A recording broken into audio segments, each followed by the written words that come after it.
Perfect. All right, so let's pop into some information here, some content that I've got for you all. And feel free to engage with some of the Peardeck in interactivity pieces if you'd like. Flashcard Factory is actually a tool that is going to be an aside to the Peardeck interactivity feature. With Flashcard Factory, what you're giving the students the opportunity to do is to revisit key concepts, key words, maybe practice conceptualizing or internalizing ideas or concepts, specifically vocab.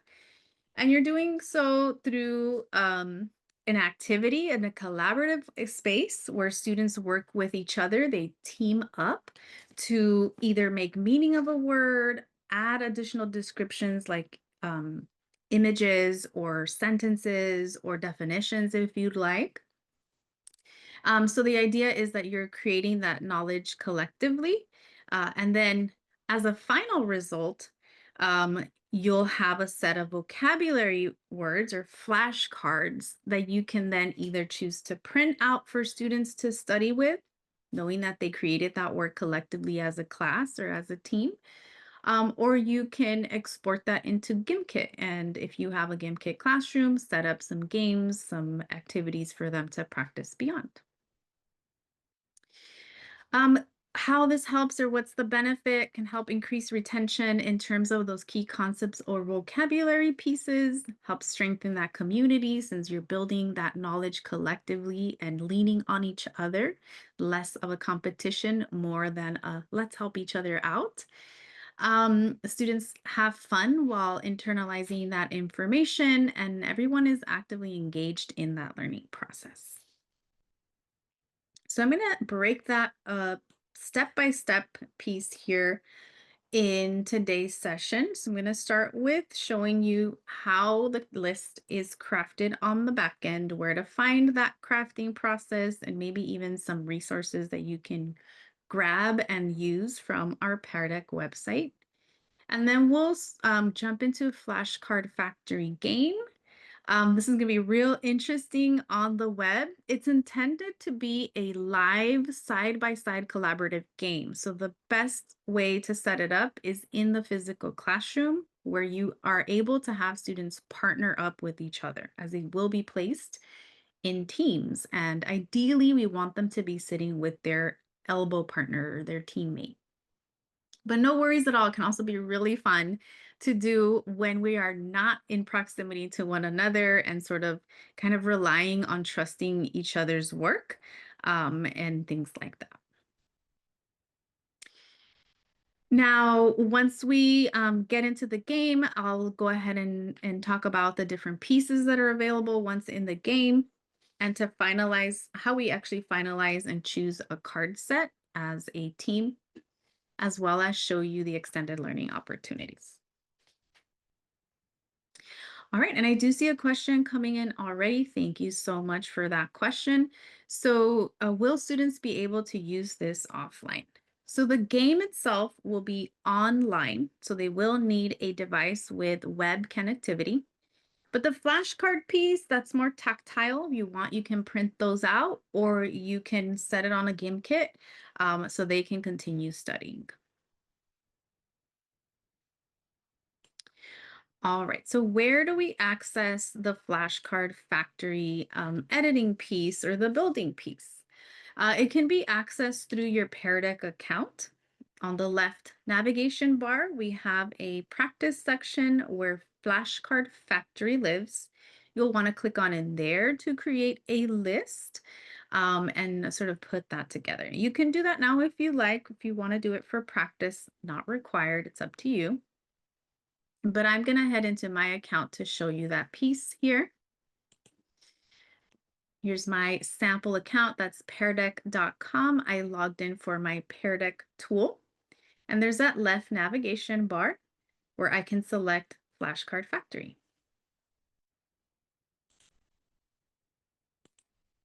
So once I select Flashcard Factory, it's going to take me to this editing draft list for an untitled vocabulary list, where I can go ahead and give that a quick name, as well as prompt me to start either typing or importing the information for the list that I want to work with my students.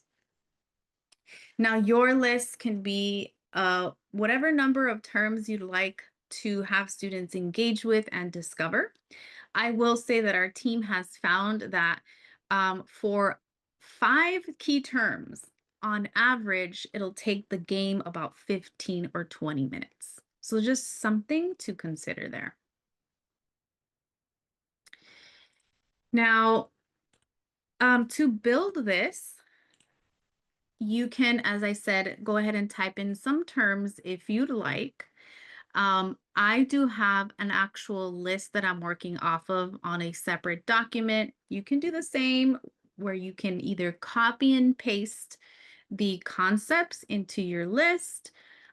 If you have it set up so that there's a tab space in between the word or keyword and the description or its definition, you can then copy and paste easily over here, or choose the import option. So I'm going to choose the import. Actually, let me do the manual version first. I will see what fruit do I not have on my list so far. Manzana, banana, fresa, naranja, uva. I will do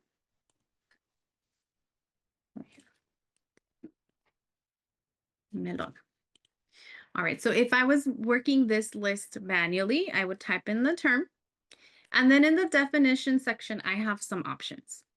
So the options are, of course, to type out the description, the definition, the concept that you are going to eventually display to the students. So if you type something in this box, something will be presented, the definition, the term will be presented to the students for them to see.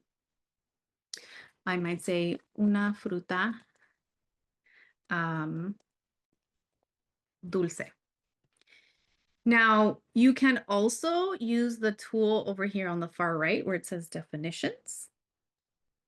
And that's going to bring in the Merriam-Webster tool so that it can help you find an appropriate definition. This one's currently producing definitions in English, currently only have English definition offerings, but I'm certain that if you grab that, copy it, process it through a translator tool that you have, you can then put the appropriate target language definition in there.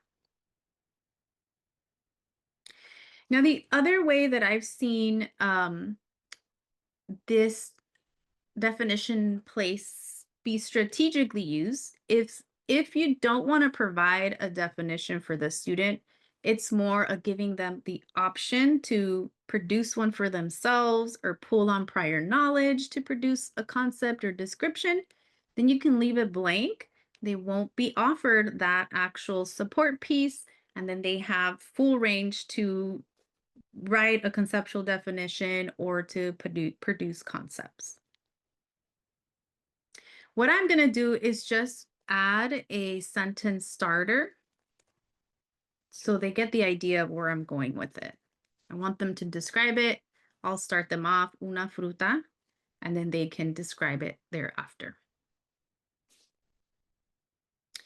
I'll go ahead and bring over my imported list here. I'm just going to copy it and use the import option to paste it.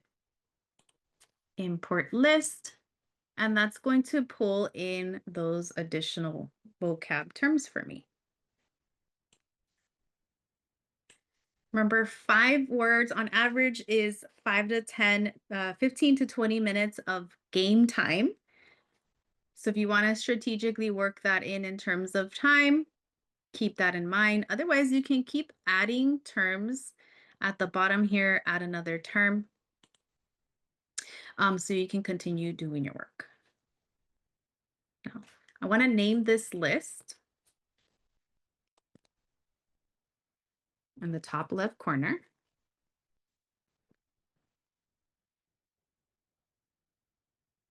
And in a moment, I will actually be ready to launch to play the Flashcard Factory.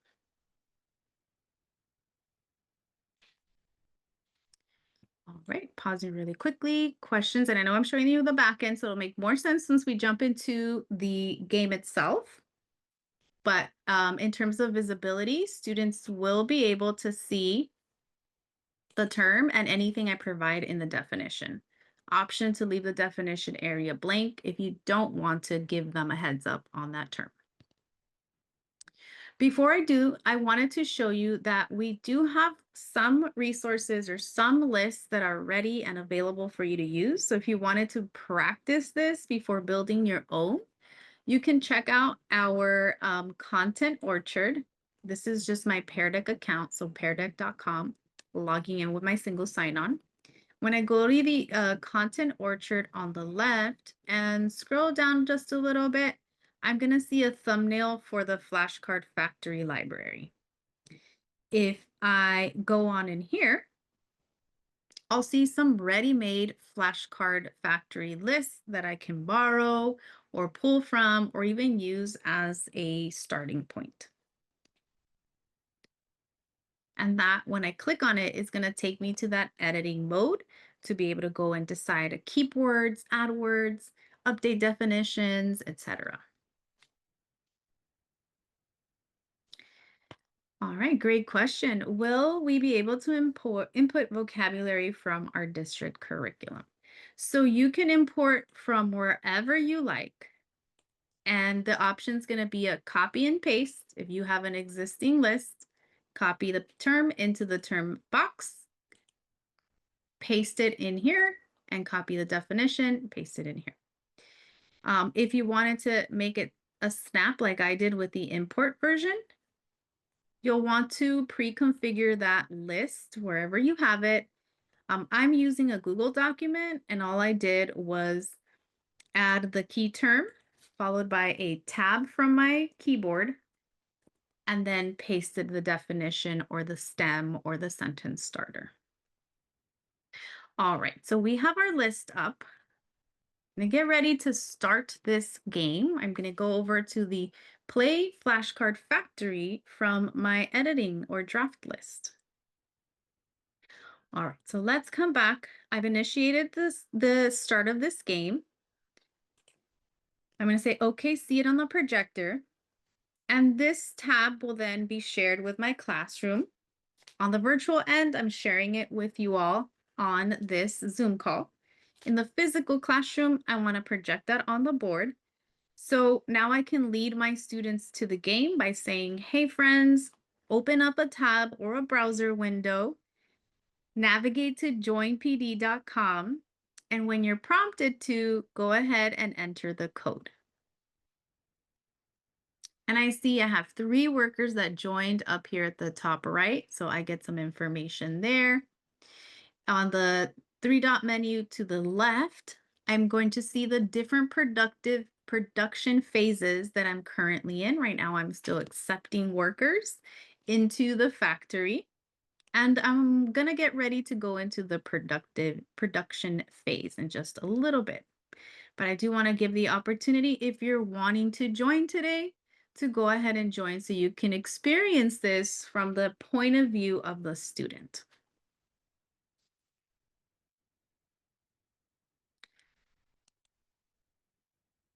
All right, if you're not able to join today, no worries. Remember, you have that self-paced deck.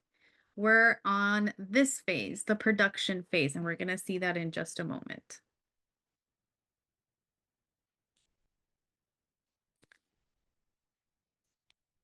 Also, fun fact, Peardeck and Flashcard Factory are not device agnostic, meaning if a student has a tablet or a cell phone or an additional device, they can join as long as there's a web browser capability. They can join your sessions. All right, 15 workers joined. Oh, 16, I'll give a little extra wait time. Now the concept, what's going to happen next is each of you are going to be partnered up. So you'll have a partner to work with. One of you will be designated a designated illustrator, like this tool on the left. on it, you're going to see or be instructed to draw an example of the key term. In our case, it'll be a fruit. Then on the right-hand side, that's where you get the drawing or sketch pad, and you have some tools at the bottom to be able to draw the conceptual view or perspective that represents, in your opinion, that word best. So check those tools out when I launch this game in just a moment. So you can resize your tool, you can choose a color, you can choose the brush stroke size, things like that. Now your partner will be designated the scribe, so the writer. You'll be tasked with writing an example of temperature. That's the default prompt. In my case, I provided a sentence starter. So I'm asking you to describe the fruit, preferably in the target language, which is Español, but you can do it in whatever language you feel comfortable. All right, let's get on with this game. We're gonna clock in, so I'm gonna click clock in.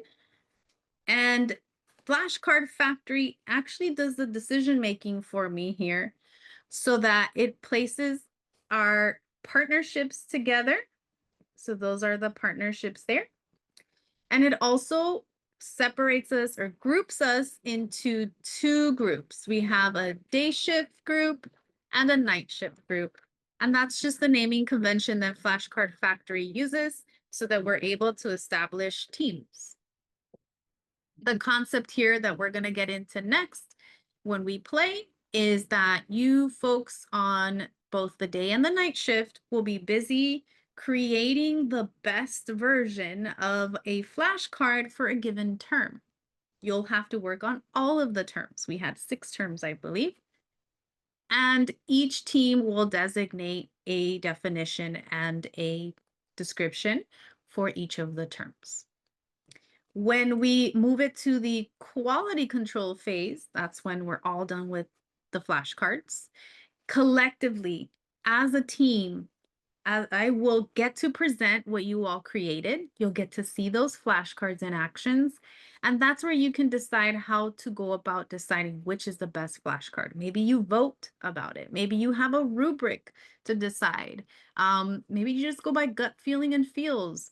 However you decide, that's the autonomy is the process is autonomous to what you want to produce or have students decide to choose the best vocabulary that's going to be helpful for the goal at hand. So if we're creating a set of vocabulary terms for the quiz coming up, we really want it to be well defined and well written. So you can use that as criteria, but that really is up to you and how you want students to pick the best cards. But for now, let's go to the production phase. Now, Olivia here, we've got an uneven number of friends playing. So Olivia, you're going to do both the scribe and the artwork. So hopefully that's okay with you. I'm gonna go ahead and jump in. Let's play. If you didn't love the grouping, you can go and shuffle the teams. I'm gonna leave it as such unless someone prompts me to shuffle the teams, but I think we're good to go. So let's play. Perfect. Now we're in the factory. That means you all are producing these flashcards. I'm in charge of the assembly line. I can pause the assembly line to view the work. I can have it keep going. As soon as a team finishes maybe the first flashcard, the little flashcard is going to pop right from out of that tube and present it to me on the conveyor belt here. So on your end, on the student end, you should be seeing that either the description phase or where you're drawing the example and the other partner is drawing or writing out the description. Don't worry about it being right or wrong right this minute. Just go ahead and give it a go. Perfect. And I see the day shift has produced their first flashcard. Looks like they're working on banana. And I'm seeing all those flashcards come through already. Great work, day shift. Looks like night shift may be working, maybe hard at work producing some of those pieces of work. Now there is on the end of the student that piece that says, I'm done, I'm done. So if you're like, well, nothing is happening, did you click the I'm done button? Ah, there it is.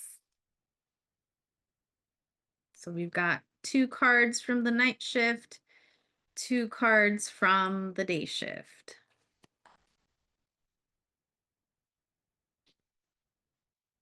So I'm going to let that simmer here. Lots of cards coming through. Great work, everybody. And it is prompting me here to go to quality control and take a look at some of these cards already, which I absolutely can do. I'm ready to take a closer look. At any point, I can always bring it back to production phase if we haven't achieved the goal here. So let's take it to quality control real quick. All right. So this is where I get to show off your fantastic skills here. I get all the submitted vocabulary terms for the key concepts. So here's melon. I have 3 submissions, and I can go and check in on the terms. And the idea here is that I am working with the class. We're looking at the description, we're looking at the key term. And then again, depending on how I want to go about this, we can vote which one was the best version of this flashcard. Is it 1, this wonderful orange circle described as a large sweet fruit? Is it 2, this wonderful unripened or green, maybe it's a cantaloupe, that may be different types of fruit? Or is it 3, a semi-ripe, round sort of fruit that has a skin? When it's cut open, it's fleshy inside and it can be consumed. You decide that process for which one it was, or how you want to go about deciding which is going to be the approved version. Maybe teacher decides. Maybe it's a collaborative effort. Perhaps you have a rubric that says, remember, we're looking for most detail, best description, etc. At least 2 to 3 drawing concepts on the flashcard. You decide. Yeah, I'm sorry that you weren't able to finish. I can always take it back to the production phase and we can go back to work on it. Ideally, you want to go to the quality control phase when you've given students some time to process all the cards. But I had to move on here just for the example purposes. But let's say you all voted for number 3. Looks like in the chat is the winner. So I'm going to go ahead and click this green check mark on the right, stamp of approver there, and that is the one that's going to eventually make it to our final vocabulary list that I get to publish and reproduce for my students or put on that Gimkit teacher practice. And so now we can go look at the banana version. So here are all my entries for banana. There's one there. Very nice illustration. I love it. It's giving me artwork, giving me art teacher vibes. It's a fruit that has a thick yellow skin and white on the inside. Great description there. A yellow fruit, fantastic. Very straightforward. And wonderful, an attempt to describe the fruit in the target language. Great job. And so we'd go through the concept again. In this case, I'm soliciting a vote.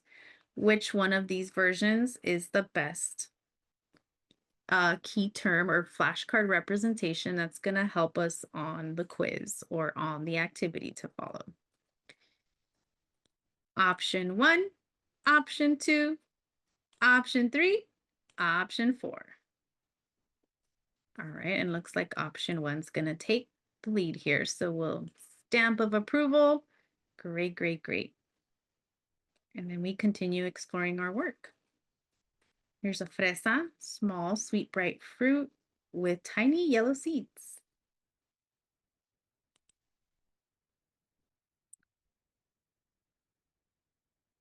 Looks like we only had one flashcard for fresa, so that one wins. Boom, done. Here's some options for naranja, a citrus fruit that you have to peel before you can eat. Do you though? No, I'm sure you do. Una naranja es una fruta redonda y anaranjada. Fantastic. Looked like that person was the illustrator, had changed their mind about that illustration. So here's where it comes to mind and giving students that appropriate wait time. I just flash forwarded to the production, but I'm sure that was going to be a good looking orange right there. And then over here in orange is a citrus fruit. And so same, you'd come over, ask the students what was the best version, which one's the one that's going to help us on the next task to identify fruits by their descriptions, their looks, their color, etc. And then you'd go ahead and select the class vote. Let's go with this one this time. Perfect. So I'm going to go through and select for manzana as well. Click this one, just so we have some example there. And up here at the top left, we see that we are also, based on the cards that have been selected, there is a little bit of competition here in terms of like, oh, the night shift got 2 points. 2 of their cards were selected versus the day shift is getting 3 points because 3 of their cards were selected, and so on. Great question. Are the flashcards anonymous to the class when they vote? As of this moment, they are. I did see that I should be able to click on here to get information on the student name. I'm not seeing that, so maybe that was an update recently on our tool. But no student names submitted here. So they are in fact anonymous. Unless, of course, you want the students to self-identify and say, hey, who created this awesome flashcard here? Raise your hand or stand up or let me know, whatever the case may be. But they are anonymous.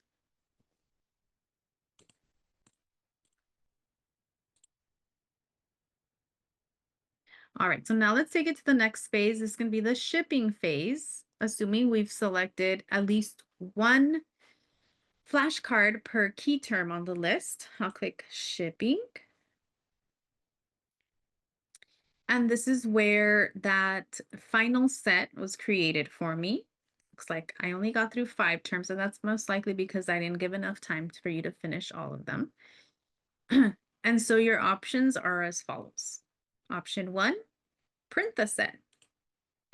When you select that option, click this out of the way, it actually creates little flashcards for you with the selected key term and that fabulous definition and illustration that your students produced. Super cute. So from here, the idea is you can print these flashcards. Now each student will have their own version of these flashcards. They can use them to study, they can use them to practice, they can use them to have talking points with each other. Those are the physical copies that they can get if you decide to print this option.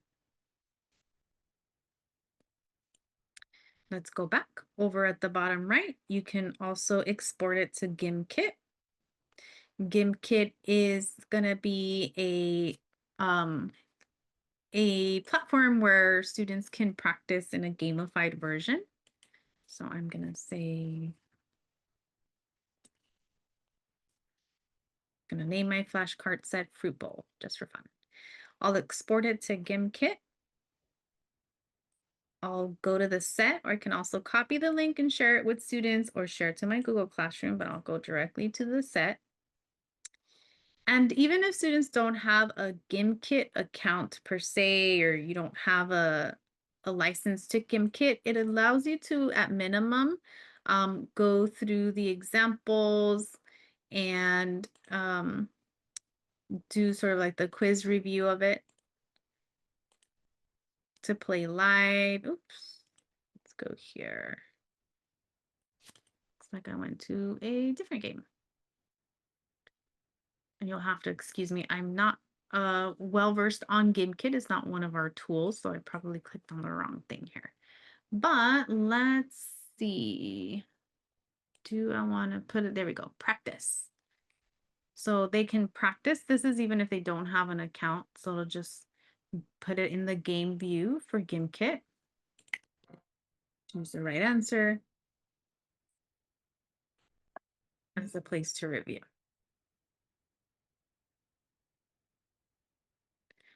All right, let's see what happens when we play it live. Oh, awesome. Well, as far as the flashcard factory goes, is there anything that's top of mind for you all? Anything that you're wondering or curious to know about Flashcard Factory? Yeah, I have a question. What's the printing format, I guess is what I could say. Yeah, I think the I'm looking at it right now here. Oh, I It see looks now. Yeah. like it'll just be on a one page, so you can still manipulate like the number of pages that you get to print on one paper Okay. there. Okay. Um, but I think if this was printed in real life, right, it looks like they would cut here and Uh-huh. this would be a fold. So it would be like a folded flashcard there. Gotcha. Okay. So they could essentially still use them as physical flashcards in that sense. Mm-hmm, for sure. Mm-hmm. Okay. Or it could be like one other thing I would do as well is like a matching game. They can cut the whole thing and they'll have like the key term and the vocab separate and they can play matching or matchup. Hmm. Another real quick question. To access this, we just go to, is it peardeck.com and set up an Yeah. account? That Mm-hmm. I missed that in the beginning. Yeah, no, of course. So to access it, you would go to peardeck.com. So under the Pear Deck emblem, when you go to peardeck.com, you'll land on this page. This is just letting you know we have a whole set of products under Pear Deck Learning. But when you go to login on the right, we want to connect with Pear Deck. Once you log in using your single sign-on, it's going to drop you in our Pear Deck Launchpad area. That's FYI where you can find resources or even use Pear Deck as well. And then on the left navigation bar, you have the section titled Practice, Flashcard Factory, and that's where you want to click to start setting up a list. So that'll take you to the draft mode to start creating the terms and the definitions that you want students to use during your flashcard factory game. Just to give you a little sneak peek, yes, there is a way to import existing PowerPoints, Google Slides. Click of a button and it creates a Pear Deck for you. In terms of the flashcard piece, getting into the practice on the left will be where you build. If you want to explore ready-made flashcard factory lists, so vocabulary lists have already been created for you, you go to the content orchard here on the left. That's our library of resources. And then you're looking for the thumbnail that says Flashcard Factory. It's a great way to kind of introduce yourself and the students to Flashcard Factory if you're like, let me just play it and see how it works. And you can grab any of the existing Flashcard Factory lists that are here. They're also fully editable. So when you click on one, it lands you in the draft. So you can go and edit. How do the students log in? So the students log in, it's an invitation.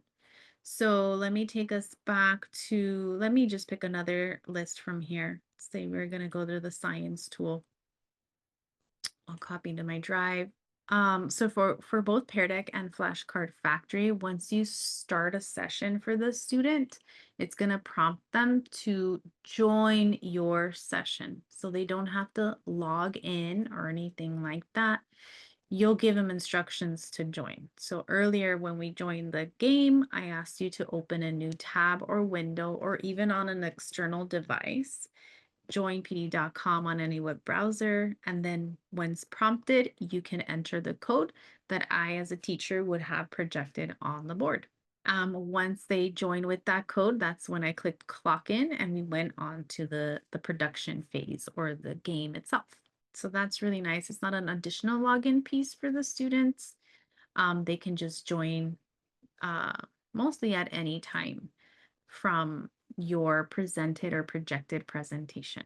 I want to share another tip, and that is once you have your list of words. Now, remember, we want these to be words that the kids are kind of familiar with, not like brand new words. This isn't the way to teach it. This is the way to practice. But once you have your list of words, if you go to an AI tool, now the AI tool we want to use in our Wainini Google account is called Gemini. It's the equivalent of ChatGPT, but regardless, you can put into a generative AI. You can say, give me definitions for this word at a 5th grade level, and then paste in your list of words, and it's going to give you all your definitions. And it's really handy. And then you just put it word tab definition, like Liz was showing. Yeah. Let's just If I say, say like 5th grade level definition so that they put it in simple wording, that's sometimes a little easier than going to dictionary.com and then having to paraphrase.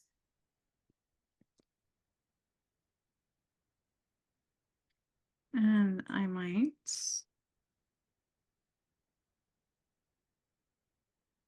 delete all of this.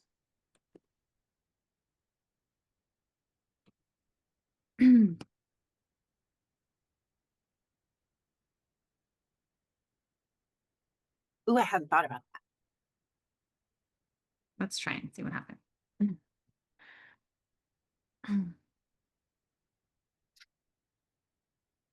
There you go. So sometimes if you're using words that you want students to draw the picture and create an example or a sentence or some kind of deeper meaning, you want to include the definition. This is a good way to generate kid-friendly, easy to understand definitions. Mm-hmm. Love that. Perfect. All right. Anything else that comes to mind? Ladies, so just to summarize, like the whole purpose is once the words are generated with the definitions, then the kids get to play the different games that we were shown, correct? Right. That's correct. So they would, the end goal is to have a set of flashcards that the students can continue practicing with or utilizing in your instructional space or tools for practice specifically. Mhm. And the games are different. Like it's not just that they look different, the setting, the environment, but it's different strategies, or is it just the same type of guess the definition, you get it right, you move on, but it's just a different type of screen. Well, Are but there consider Carla that the activity is also creating the flashcards, going into Flashcard Factory, and you can have them sit next to each other and draw the picture with the example.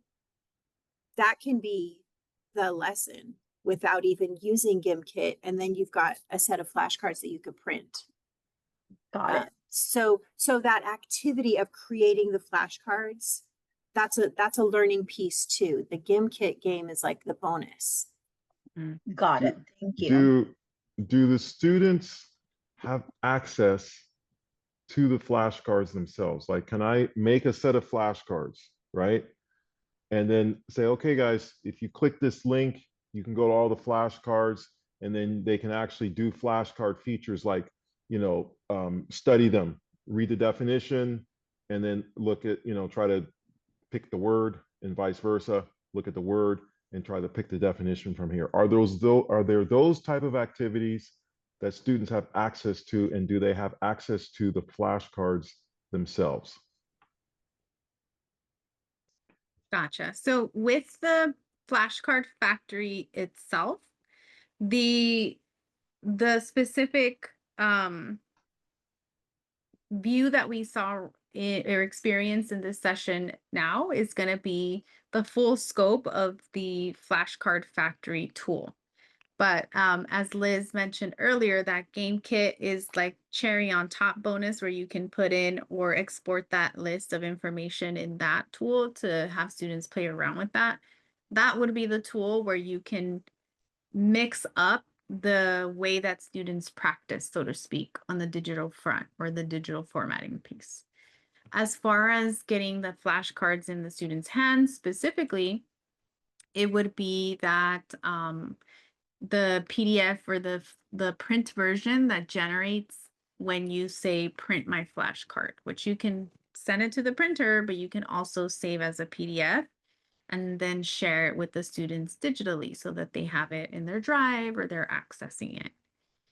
If you're looking for the actual, like a list or key terms that they can like manipulate and things like that, I believe there was a link that generated when we finished the game that may allow you to go back to the term or at least access the GimKit activities or exercises for you. Let me see if I can replicate it. Let's see. I know I copied and pasted.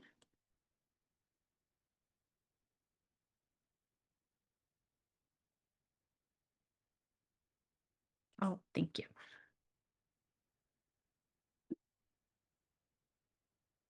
All right.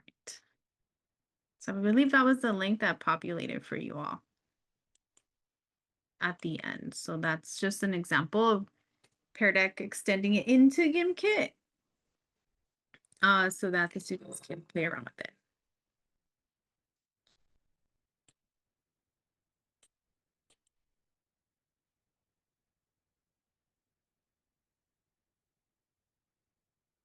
Can students search images to paste instead of drawing? Ooh, that's a good one.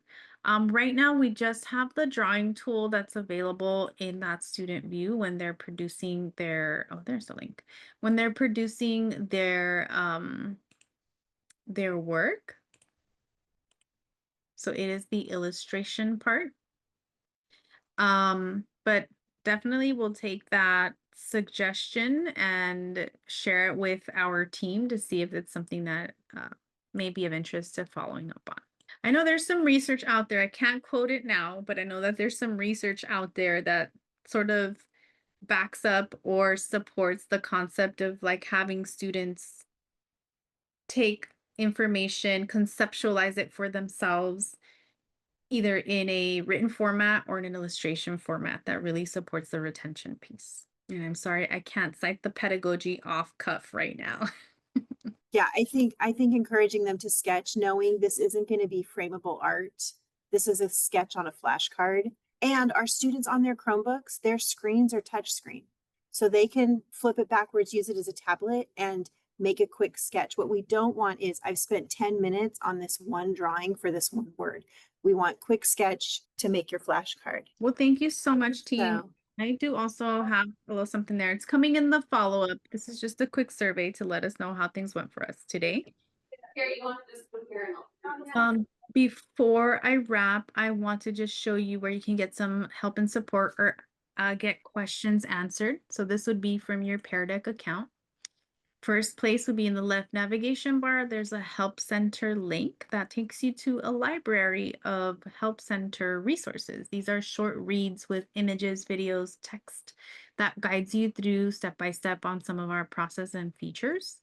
And then also from that page, but available from your Peardeck account as well, at the bottom right is the chat with an expert feature, so that if you have any lingering questions, even questions about Peardeck, you can pop them in here and then our support team will be happy to answer them, provide you some troubleshooting tips or best practices for the type of question that you have in mind. Absolutely. That's all I've got for you today, friends. Thank you so much for your time and your questions and your interest. I really appreciate you. Best of luck this school year and moving forward. And I'm excited to know that you're going to be implementing flashcard factory in the classroom.